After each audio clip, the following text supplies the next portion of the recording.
May nagtanong sa akin, ba't pa daw ako nag-office work tuloy-tuloy naman yung mga book shows ko sa hotels, casinos, and weddings.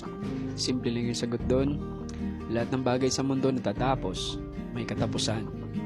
As a full-time musician before pandemic, marami ako na-realize. Di pala pwedeng makontento tayo sa isang source of income lang. Dapat 3, 4, 5, yung mga active income natin and passive incomes. Kasi the goal is to retire young. Kaya habang bata ka pa, malakas at kayang-kaya mo pa, enjoy life while earning from multiple sources of income, tapos save and invest, kasi hindi habang buhay bata tayo, hindi habang buhay may trabaho tayo, at hindi habang buhay magtatrabaho na lang tayo. Yun ang tinatawag na delayed gratification. So see you all every Saturday from 7 p.m. to 10 p.m. I will be performing live at the 4-star Midas Hotel and Casino, Pasay, Metro Manila. Again, see you every Saturday from 7 p.m. to 10 p.m.